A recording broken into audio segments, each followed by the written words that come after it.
6 de octubre del 2016. Muy buenos días, bienvenidos a su programa Contacto Directo. Hoy son nuestros invitados Washington Pesantes, candidato presidencial por el movimiento Unión Ecuatoriana, ex fiscal general del Estado. Ante los candados y obstáculos que encontrará el próximo presidente de la República, que no sea de Alianza País, Washington Pesantes es el único candidato en proponer la convocación directa a una asamblea constituyente. Lo vamos a analizar. También estará en nuestros estudios Sara Wong, profesora PhD de la Escuela de Posgrado en Administración del ESPOL, la Escuela Superior Politécnica del Litoral. En el reporte global de competitividad 2015-2016 del Foro Económico Mundial, el Ecuador cae en el ranking. Los factores más problemáticos para el Ecuador son regulaciones laborales, impuestos, ineficiencia en la burocracia, acceso a financiamiento, corrupción. Lo revisaremos. Y también Gustavo Ceballos, director de Serviseguros. La ley que regula las empresas de medicina prepagada y de seguros de asistencia médica entra en vigencia en 6 meses, según lo dispone la propia ley. ¿Qué sucederá en la transición con los contratos vigentes y cómo se preparan los nuevos contratos? Lo examinaremos. La actualidad, los protagonistas, el análisis y la información en Contacto Directo.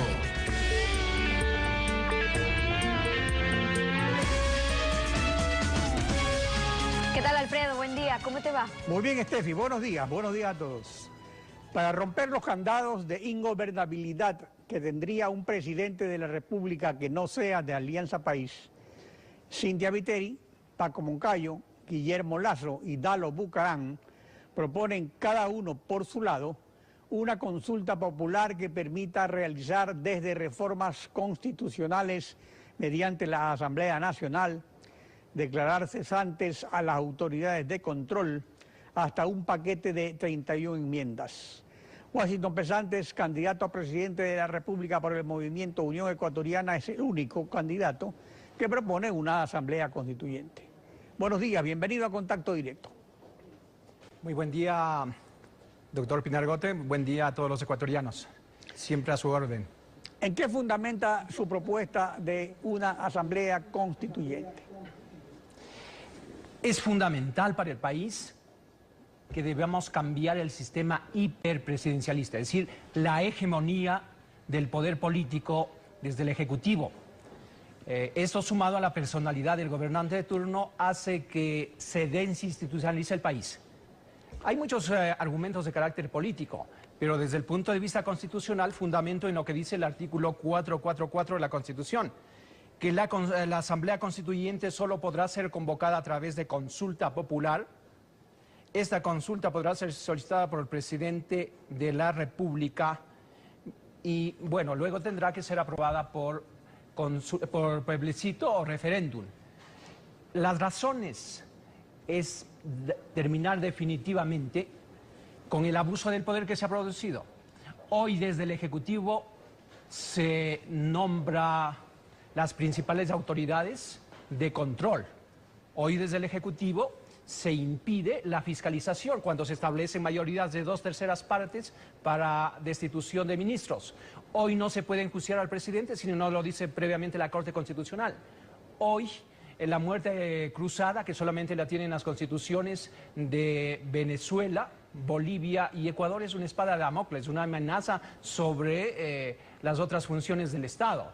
Desde el Ejecutivo se controla todos los poderes, en definitiva. Eso no es saludable para la democracia. Eso es una derivación del caudillismo de los siglos anteriores. Esta forma de gobernar, que es una forma de neopopulismo, debe ser desterrada para bien de la democracia. Ahora, respecto a la forma de proceder a una constituyente, el constitucionalista Roberto López señaló lo siguiente, veamos.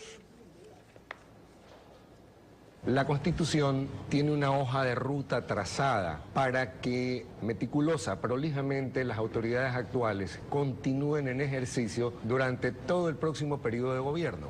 Va a gobernar con autoridades del correísmo durante todo el próximo periodo de gobierno. Y la otra es cómo van a conseguir el dictamen de constitucionalidad los candidatos que están proponiendo consultas, si la Corte Constitucional tiene que hacer control automático de constitucionalidad de todas las convocatorias a consulta popular, como dice el artículo 127 de la Ley de Control Constitucional. Recordemos que esa Corte fue la que impidió la consulta de Yasunidos. Esa Corte es la que impidió la consulta popular de Guillermo Lasso, que también la pidió Sociedad Patriótica, también la pidió Marcelo Larrea. ¿Cómo pensamos que esa Corte va a conceder el dictamen previo de constitucionalidad para una consulta popular si esa Corte es la Corte anticonsulta? En cambio, la consulta para una constituyente sí tiene una posibilidad de que la Corte esté obligada al dictamen previo, no va a poder negarse. El asunto es que el artículo 444 de la Constitución no autoriza ninguna pregunta en esta consulta popular, sino la convocación directa a constituyente. Y considerando lo señalado en el inciso final del artículo 104 de la Constitución, que ordena: en todos los casos se requerirá dictamen previo de la Corte sobre la constitucionalidad de las preguntas propuestas. En este caso, que es único y diferente a todos los demás, porque no se hace ninguna pregunta. Procede que el CNE cumpla directamente lo que dispone el artículo 197 del Código de la Democracia, que le da 15 días de plazo para convocar a estas elecciones desde que lo pide el presidente de la República. Una ley secundaria, como nosotros sabemos, no puede estar sobre la Constitución.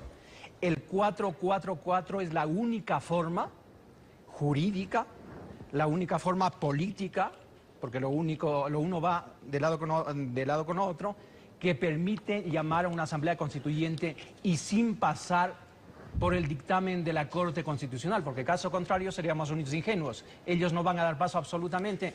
Tampoco es aplicable el 443, que dice que la Corte Constitucional aplicará o calificará el procedimiento, pero ese caso es para las enmiendas o reforma. Aquí estamos hablando de una nueva constituyente. No comparto tampoco respetuosamente el criterio de que el 104, porque esas consultas son ya para el poder derivado, ya no para la constituyente, sino para el poder constituido.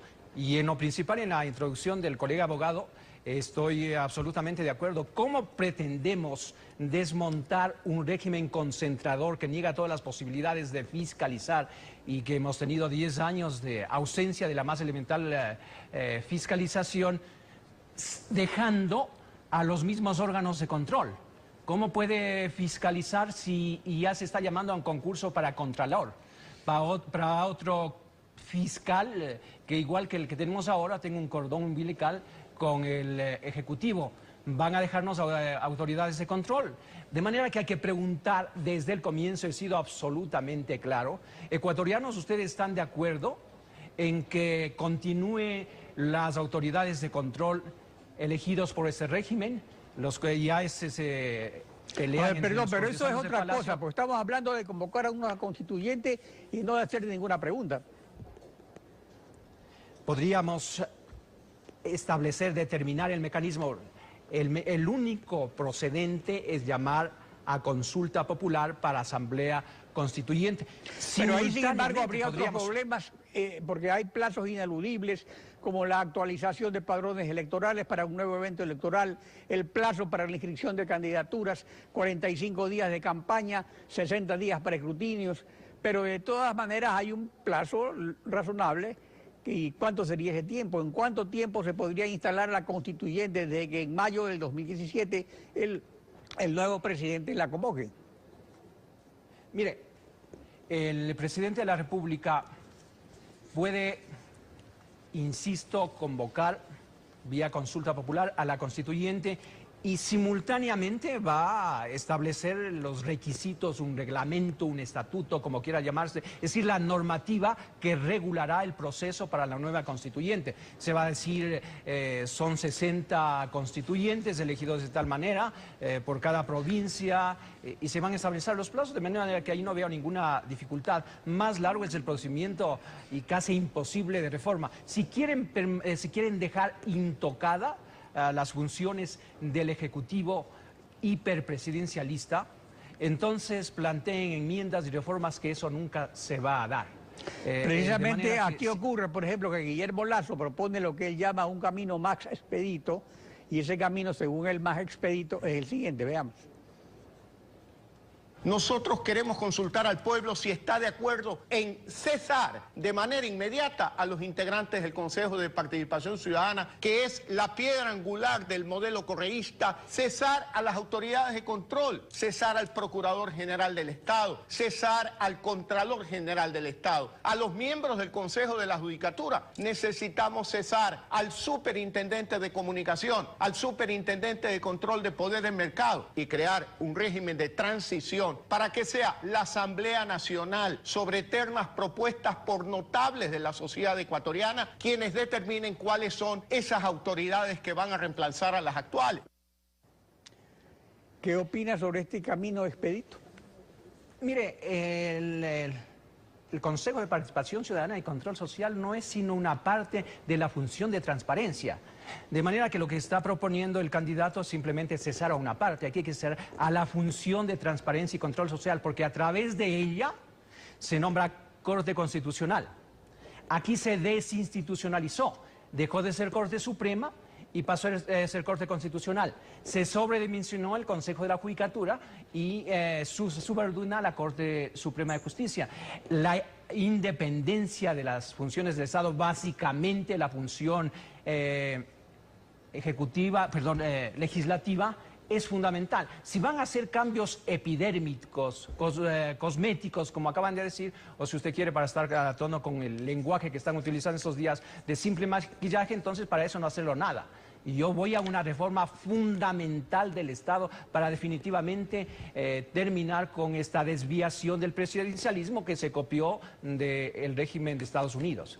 Ahora, se dice, por ejemplo, la institución de la muerte cruzada, eso se ha copiado del parlamentarismo, que no tiene sentido de ser entre nosotros. Perdone, adelante, doctor. Se dice por los otros candidatos que una constituyente causaría desconfianza en inversionistas extranjeros, cuando hay una masa humana aquí en el Ecuador que sufre directamente del modelo imperante. Causa menos incertidumbre que no cambie el modelo económico y político, o consultas que serán bloqueadas por inconstitucionales, o dejar que todo lo resuelva las incertezas de una Asamblea Nacional de mayorías móviles, porque eso es el panorama completo. No, yo no comparto esa visión de mucha gente nerviosa. Aquí o hacemos una operación quirúrgica o no hacemos definitivamente nada. Por ejemplo, en esa Constitución se debe poner un límite al gasto del Estado con algún control. El Ejecutivo tiene todas las posibilidades de endeudarse, inclusive para gastos corrientes. Debe haber algún control de parte del legislativo, porque caso contrario seguimos ante un caudillo con máscara o con maquillaje constitucional. Una cosa es lo constitucional y otro es lo democrático. Debemos evolucionar a un Estado constitucional, de un Estado constitucional de derecho a un Estado democrático de derecho, que es una situación. O sea que eventualmente distinta. Algunos de los otros candidatos de oposición lo que harían es aprovechar la constitución hiperpresidencialista de Correa para hacer muchas cosas lo mismo, entonces. Definitivamente, si es que es un presidente que no tiene una convicción, una formación jurídica, porque la Constitución per se tampoco es que mejora todo, pero si llega un presidente que se vea tentado, y eso son muy proclives, hemos visto muchos presidentes acá, a utilizar los mismos mecanismos que deja establecido el correísmo con su modelo, y mucho de esto está parecido en Bolivia y en Venezuela. El mismo quinto poder es una copia textual de la Constitución venezolana. Si pretenden entonces hacer algunos cambios y ajustarse a ese modelo, pues entonces sigan diciendo al país que es necesario alguna pequeña enmienda, alguna reforma que necesariamente tiene que recibir el visto bueno de la Corte Constitucional, ilegítima de nacimiento, ilegítima de origen. Hoy todo está atado, hay que leer la Constitución en contexto, todo está atado al presidente de la República. Washington Pesantes, gracias por acompañarnos en Contacto Directo. Gracias a usted, doctor Pinargot.